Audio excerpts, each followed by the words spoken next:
Course 28, you are clear for takeoff.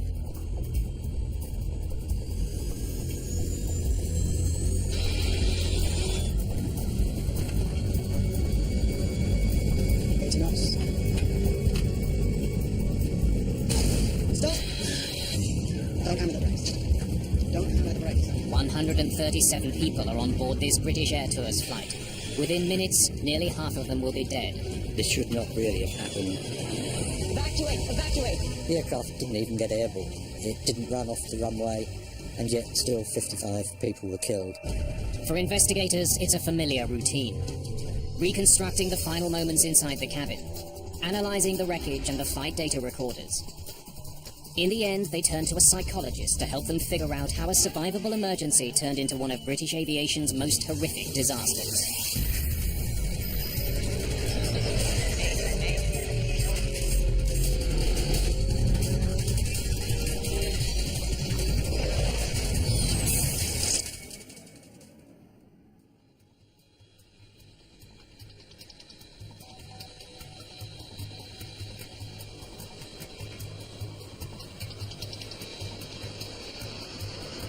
It's just before 6 in the morning, on August the 22nd, 1985.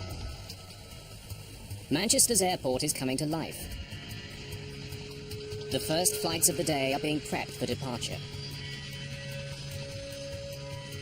British Air Tours Flight 28 is scheduled to take 131 passengers from Manchester to the Greek island of Corfu.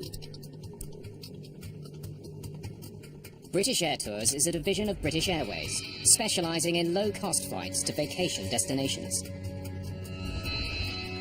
It's a chilly morning. A slight breeze is blowing, ideal flying weather.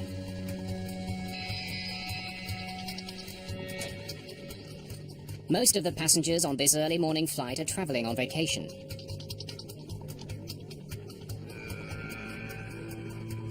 Lindsay Davis is heading to Greece with her boyfriend, Charlie Thixon. All right, let's go. We've been going out with each other for a year, and that's one of the reasons we were so excited about it. You know, it was our first holiday together. Captain Peter Terrington is in command. I was the senior training captain on the fleet. First Officer Brian Love is being trained by Terrington. He was going to perform the takeoff and landing as part of his training. All right, Captain? Yep. Briefing then, Brian. Airfield emergencies, you handling the aircraft. What are the 4 things you're going to stop for?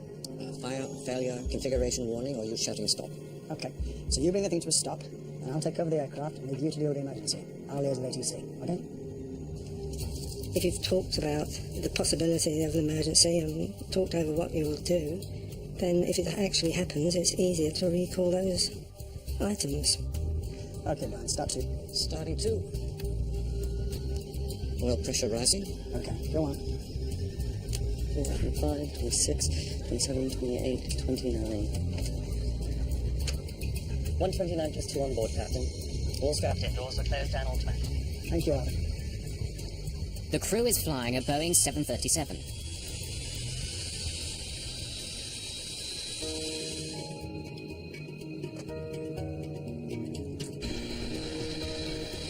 It takes just 4 minutes for the plane to reach the foot of the runway. Course 28, you are clear for takeoff. The 737 has 3,000 meters to get to takeoff speed. The engines are pushed to high power. I was sitting by the window, looking out of the window. Everything was normal. The plane was going quite fast. 80 knots. Check.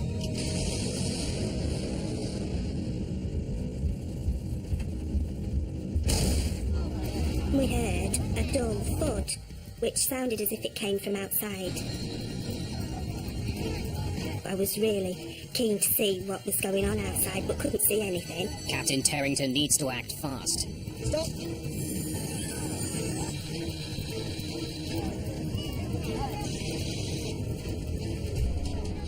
And the immediate reaction was to stop. We were quite a few knots below our decision speed, so I very quickly closed the throttles and applied reverse thrust. We could feel the aircraft slowing down, and Arthur said, I think we've blown a tyre, and I didn't know, so We just waited to hear. Don't hammer the brakes. Don't hammer the brakes. I thought the iron would cause damage to the undercarriage if we brake too strongly. Probably nothing. I wouldn't worry. And just assumed that maybe a tyre had burst, so I wasn't really alarmed at that point. My thought at that time was, oh, okay, we're going to get off this plane and probably have to move all the luggage onto another plane and take off.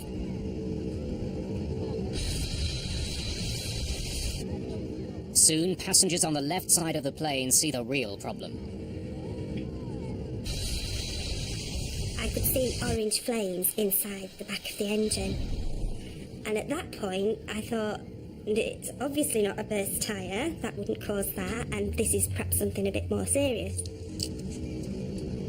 Let me by.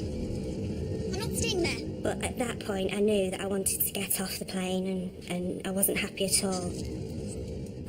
I knew that there was a fire, and I just wanted to get away from the fire. Smoke is seeping into the cabin. Please sit down. My nearest exit was at the back. I didn't want to go to the back because the smoke was coming in there. So I decided in my mind that I was going to go through the front. I said to Charlie, On, we're going. and that's when I started going towards the front of the plane. Stop it. 28 Mike, we're abandoning takeoff. So we've got a fire on number 1. Looks like there's a lot of fire. Thank you. Plane on fire, runway 24. From where he's sitting, Captain Terrington can't see how bad the fire is. He needs advice from the tower. We have to get the passengers off. I would do by the starboard side. Terrington decides to pull off the runway. Evacuate to the starboard side, please.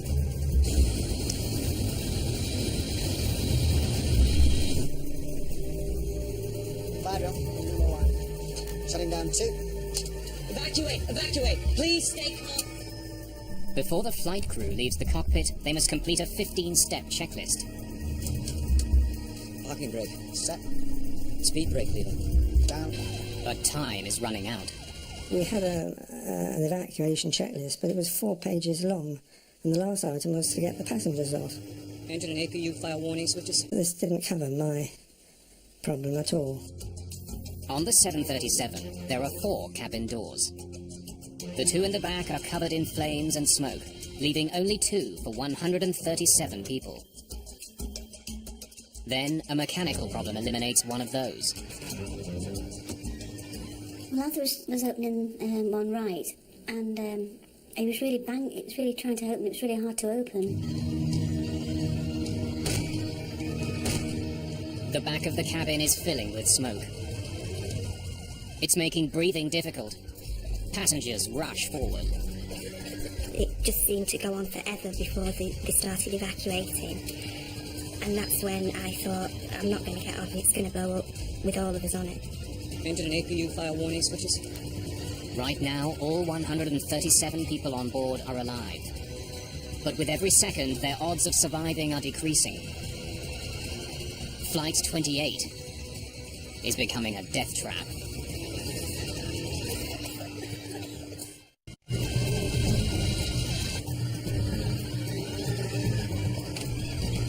The jammed door on the right side of British Air Tours Flight 28 leaves the crew no choice. They must get the passengers out from the side of the plane that's burning.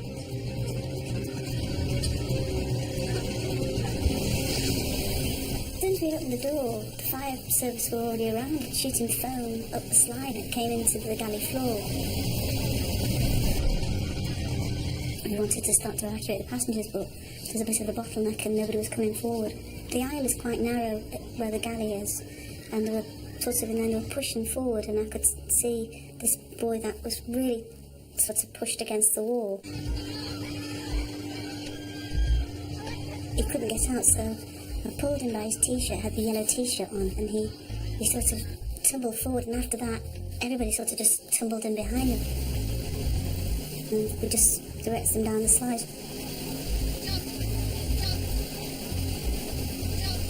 In training, they tell you to, bring people to the door, and you tell them to jump. Desperate to get people off the plane quickly, The purser returns to the jammed door. After several attempts, he manages to force it open. The only time I turned around was to make sure that Charlie was following me. You up there? One thing I did see when I looked back was people going to the front, towards the front of the plane where the seats are, and pushing the seats forward, folding them down as they went along. So people were trying to rush forward from the back. The chute was open and people were just jumping up straight onto the chute. As I got to the bottom, I didn't look back at all, was just wanting to get off. Dozens of passengers have made it off the plane, but there are still many more inside. It was smouldering and it was black, thick black smoke. And Charlie had said that after you'd gone, this black smoke came down, he said, and everybody was screaming and panicking. He said people are going to die in there. Standby power switch. Captain Peter Terrington and his first officer Brian Love are still aboard the burning airplane, and they still haven't completed the steps required to evacuate. There was 4 tons of fuel coming out of that aircraft wing tank. Okay, go, Brian. Go, Brian. I could see quite a lot of flames. Completing the checklist would put their lives at risk. We did as many items as we could, and then we both went out of the flight deck window.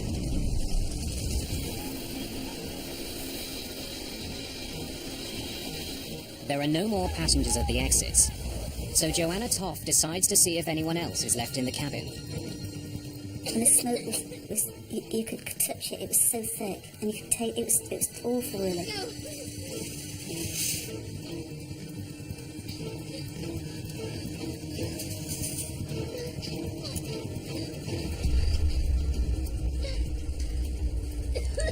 There's a young girl just a bit further down in the cabin, but she was really disorientated.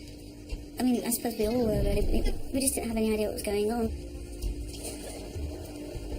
I just put her down to the slide. She was taking off the phone. The fireman was telling me to come, and I was thinking, well, I've not finished, we've not finished yet. When Toff re-enters the cabin, the thick smoke makes it as hard to see as it is to breathe. It was really dark and quiet. I'd never seen anything like it. And I could see the light from the door anyway by then, so I knew where the door was. The smoke forces Toff to abandon her search.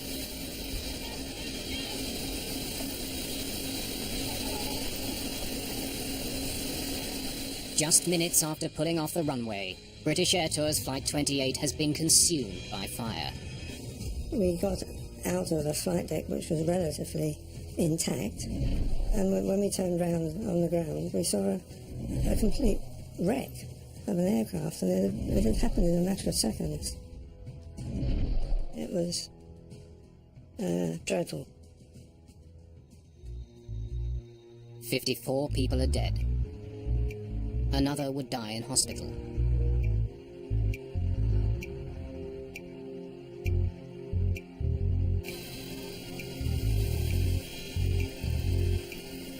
There was nothing wrong really with us. We thought nothing physical wrong with us, but our lives changed, just in those few hours.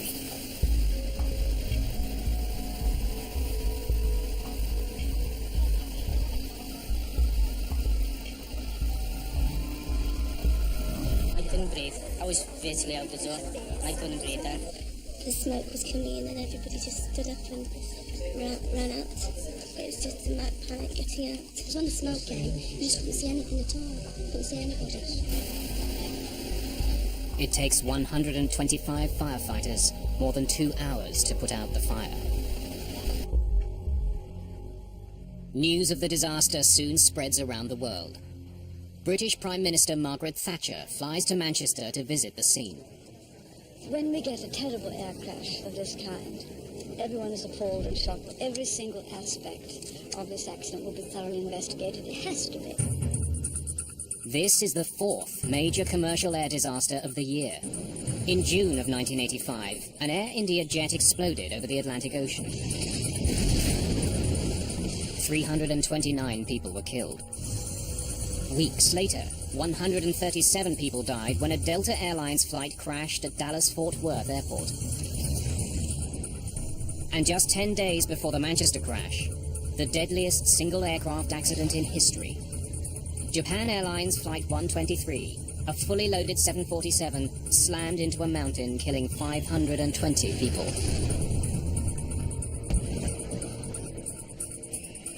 British Air Tours Flight 28 adds 55 new victims to the list of casualties. 1985 is now the deadliest year in the history of commercial aviation. The flying public is getting nervous. Britain's Air Accidents Investigation Branch sends a team to Manchester to unravel the events that led to the catastrophe. Among them, Stephen Moss. He'll be inspecting the plane's engines. This should not really have happened.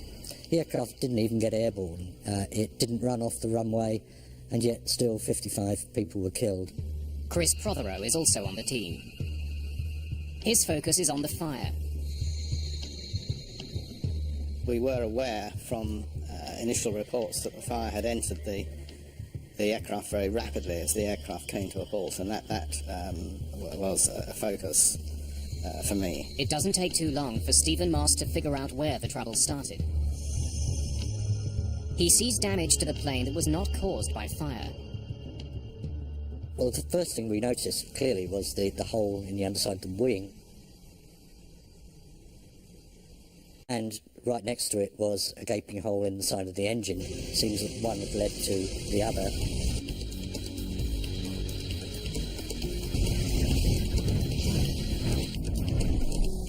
To get a plane loaded with passengers off the ground, you need to generate massive thrust. That power is created when air travels through the front of the engine to a series of compressor fans. It's then ignited, and the exhaust pushes the plane forward. Something had clearly gone very wrong with Flight 28's left engine.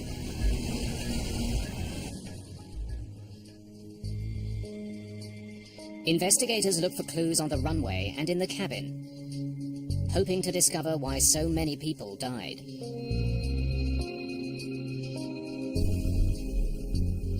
Entering the cabin for the first time, there was as with all aircraft fires, there's an overwhelming and pungent smell.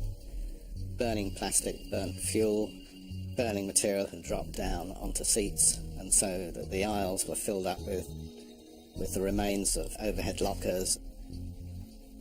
A scene of devastation. The damage in the cabin is revealing. It's almost completely charred up high, but is relatively intact down low. It was clear that they had not been flashover in this particular case. A flashover occurs when the gases in an enclosed space become so hot that they ignite, incinerating everything around them.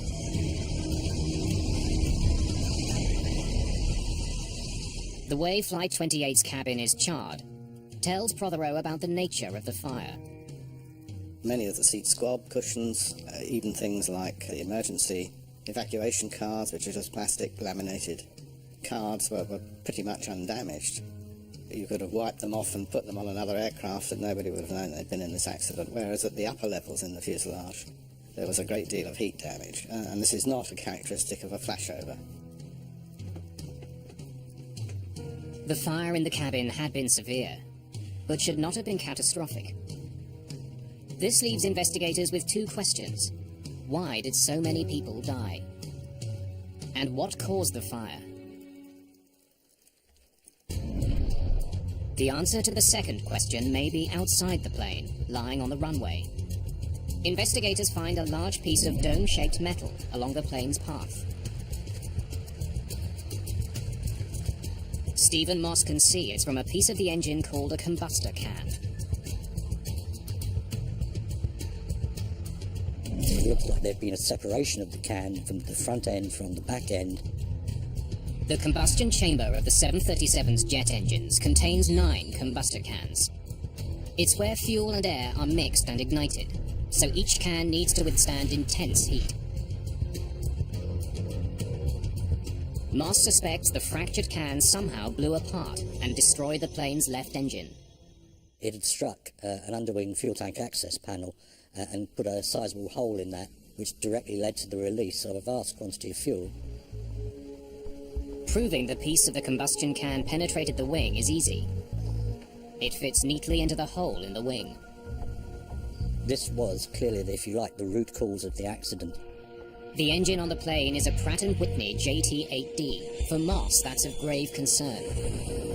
At the time, was probably the most widely used jet engine on commercial air transport in the world.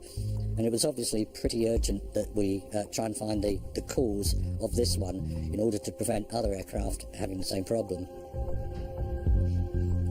There are tens of thousands of combustor cans in service around the world. One of them erupted in Manchester. Stephen Moss needs to find out why it failed. And fast.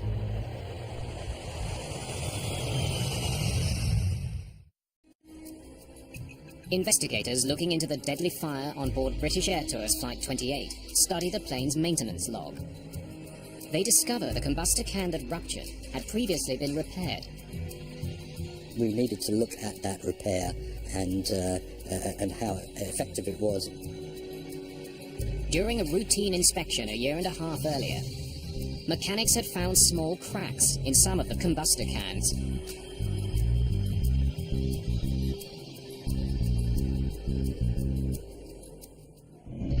It was certainly not uncommon to find fatigue cracks in the cans. They're operating in a high temperature environment.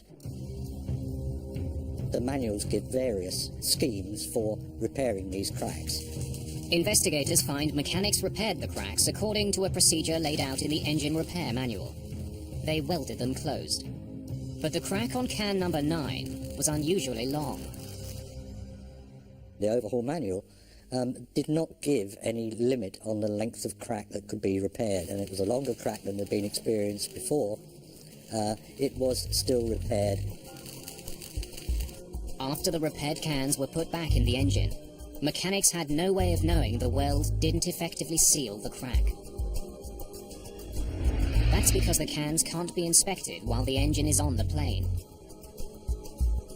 Since the repair, there were 11 reports of slow acceleration from the engine that exploded in Manchester. A damaged combustor can could have been a reason for the problem. But troubleshooting guides available to mechanics in Manchester didn't list that as a potential cause. Instead, Pratt & Whitney offered other ways to fix the acceleration problem. It didn't seem to ring any great alarm bells with them, if you like. They'd seen it before, and it had never turned out to be anything serious. So mechanics in Manchester made minor adjustments to fix the plane's idle speed and kept the plane in operation. Cockpit voice recordings revealed that the crew of Flight 28 was aware there was a problem with slow acceleration. Slow acceleration on number 1 engine the day before yesterday. I was on the flight, yes, sir. Engineer signed off on it. But the log entry led Captain Terrington to believe that the problem had been fixed. A comment in the TAT log for the flight before the last one, that the engine was slow in accelerating. It wasn't apparent as a serious problem because the engineers had done some work and the aircraft had been flying the previous day with no problems. The idle speed adjustments didn't fix the real problem, the cracked combustor can. And it reached the breaking point on Flight 28. Stop it. 28 Mike, we are abandoning takeoff. Evacuate! Evacuate! Please stay calm and don't panic. If the airline had inspected the cans, I think there is no doubt that they would have seen the problem.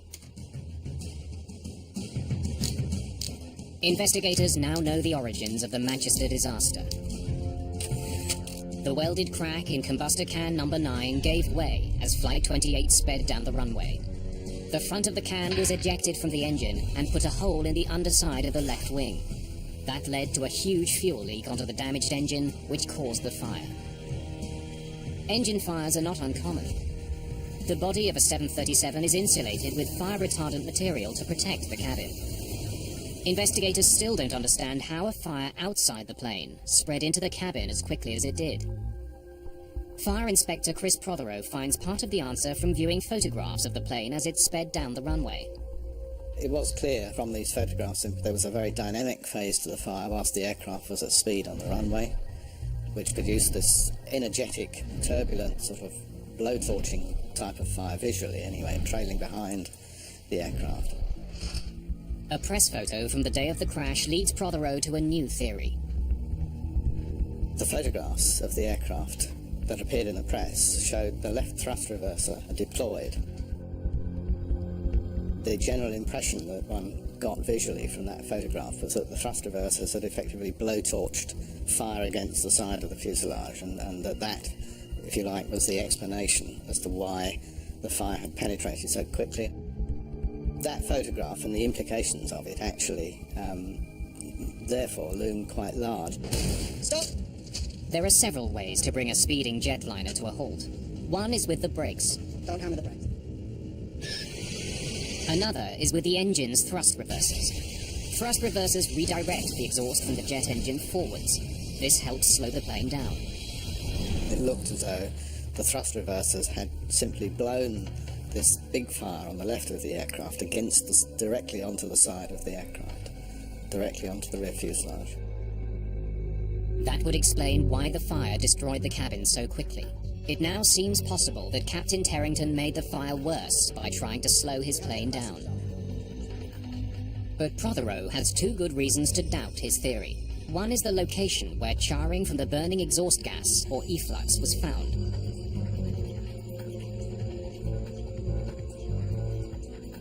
The efflux impinges on the fuselage further up, closer to the roof, the crown skins of the aircraft. So actually, the penetration that we had low down did not fit with that. And the other reason is, by the time the thrust reversers were deployed, the left engine had already exploded. But to act as a blowtorch, the engine would have needed considerable exhaust. We did calculations to confirm that the residual thrust from that engine would not have had the energy to have this effect. That confirmed that the thrust reversers couldn't actually have played any role, or significant role anyway, in the fire's severity. Clearly, something other than the thrusters had caused the fire to spread so quickly. Prothero looks more closely at the data. After examining weather reports from the day of the accident, he finds the answer.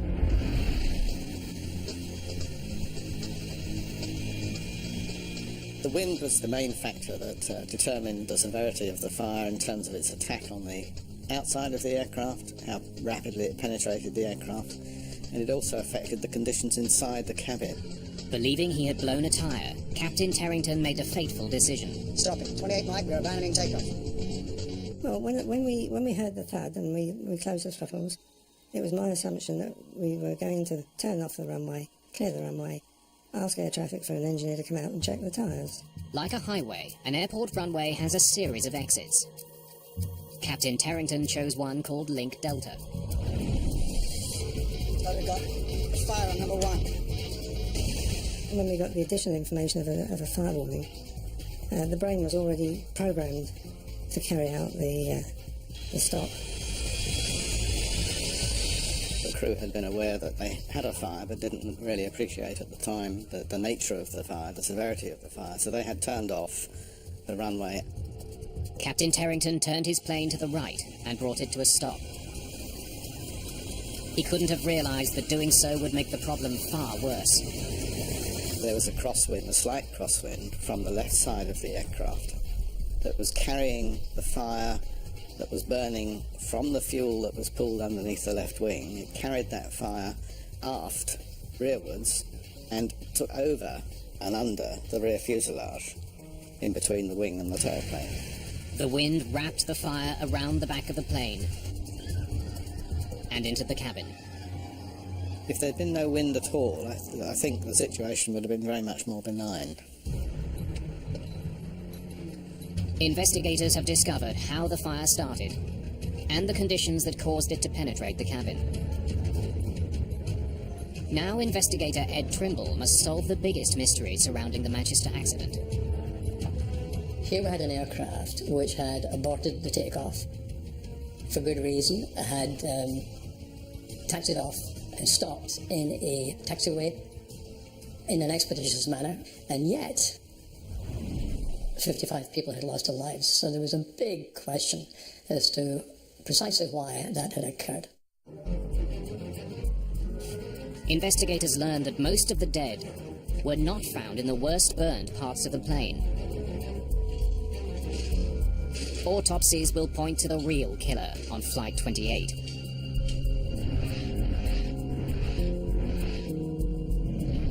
Of the 54 people who died in the cabin, only 6 had suffered serious burns. All the rest died from smoke inhalation.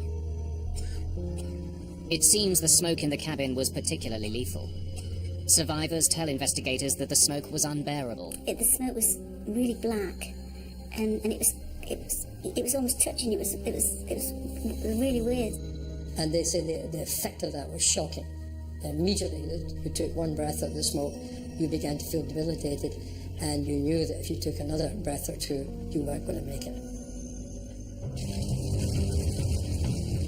At the time of the Manchester accident, the effects of fire on an airplane had been well studied and understood, but the effects of smoke were not. To figure out what made the smoke so toxic, Trimble decides to recreate the fire that burned on Flight 28. We were trying to model not only the gases which were produced, but also the kind of threat levels which were produced. The smoke that filled the plane was from materials burning inside the cabin. The foam in the seats, the wool in the carpets, and the plastic overhead bins all release poisonous fumes. Those conditions are recreated by burning those same materials.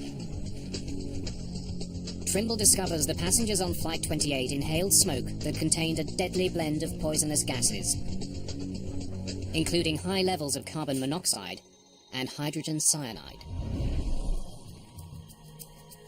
Now he desperately needs to find out if there's any way to protect airline passengers from that kind of smoke. So it seemed to me pretty clear that unless we could protect people's respiratory systems from the assault from such combustion gases, there was little that we could do to improve survival chances from aircraft fires. Over the course of 5 weeks, investigators run dozens of tests, experimenting with different filters.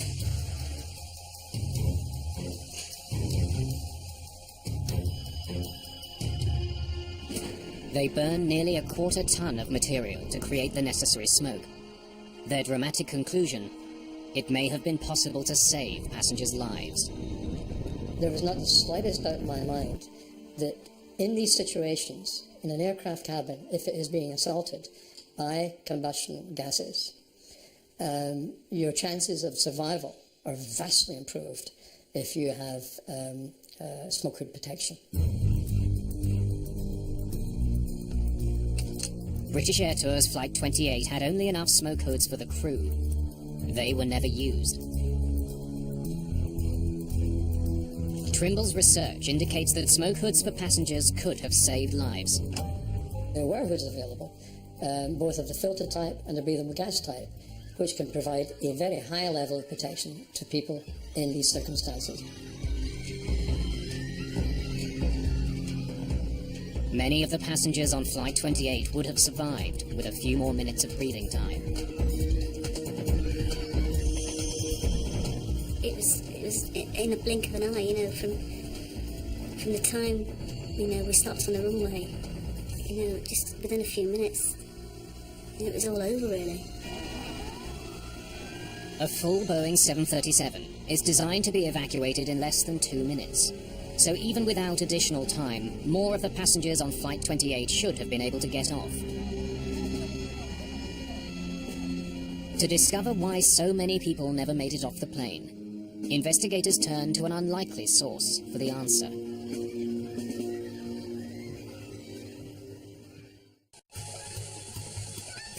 By law, airplane manufacturers must prove their planes can be evacuated quickly and safely. When the 737 was introduced in the UK, Boeing demonstrated that 130 people could get off the plane in just 75 seconds. All public transport aircraft are certificated to the same criteria, and that is that the total complement of passengers must be capable of evacuating from the aircraft using half the exits in the aircraft, generally one side or the other, within a maximum of 90 seconds. But 90 seconds after Flight 28 came to a stop, most of the passengers were still on board. The reason why the evacuation in Manchester wasn't achieved in 90 seconds is because the conditions in a real fire evacuation are completely different from the certification conditions. The certification evacuation is conducted in clear conditions, with no smoke that reduces vision and overwhelms passengers. Within minutes of coming to a stop, Flight 28 filled with thick black smoke. As soon as the smoke began to spill into the rear cabin and then flow forwards, essentially that induced immediate panic in those who were so affected by the smoke, because their respiration, I mean, the typical comment was, I took one breath of smoke and I felt as though my lungs were solidified. You can imagine under these conditions that people have got to get away from the smoke, and the people did this by basically clambering over the seats and other people in front of them. In less than 5 minutes, what should have been a survivable accident turned deadly. To prevent future tragedies, Britain's Civil Aviation Authority decides to learn more about people. Helen Muir is a psychologist and a leading expert on how airplane design can influence survival. She's asked to study the behavior of passengers on Flight 28 to figure out why so many died. What we had to learn to do was to design the aircraft interior so even if we had what we might say was dysfunctional behaviour in totality, we could accommodate the needs of individuals and their desperate rush to get out. Muir configures a cabin to duplicate Flight 28 and fills it with volunteers. Then, to have them act as though the plane's on fire, she offers money to the first ones off. And that produced behaviour that was quite unbelievable. People went over seats, they went round, past each other, all sorts of things. And indeed, when survivors from the actual Manchester accident came and saw the videos, they said, yeah, that's how it was.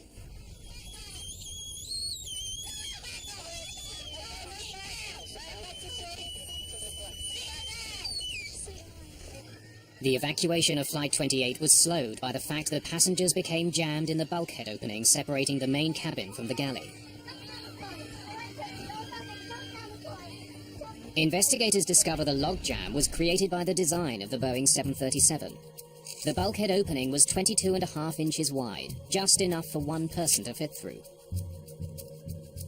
But what they wanted to know was how much wider would they have to make it for people not to get stopped and blocked. We were trying to do as much as we could to recreate the situation which had happened at Manchester, and then to systematically vary the aircraft interior to see what changes would improve the situation for passengers. Muir's tests showed the narrow bulkhead opening created bottlenecks that flight attendants had to constantly clear. Increasing the width to 30 inches greatly improved the movement of passengers. But we showed through repeat testing that if you changed the minimum gap from 20 to 30 inches, you would dramatically improve the speed at which people could get out, and you'd reduce the likelihood of people falling and slipping and so on. As a result of Helen Muir's work, a recommendation was made to increase the space between the bulkhead walls to 30 inches and introduce strip lighting to help guide passengers to exits even when they are blinded by smoke. Muir also found a way to improve cabin safety without redesigning the cabin. Please sit down. She conducted research on the behavior of the cabin crew in emergencies and found that passengers get off a plane much faster with a highly assertive crew.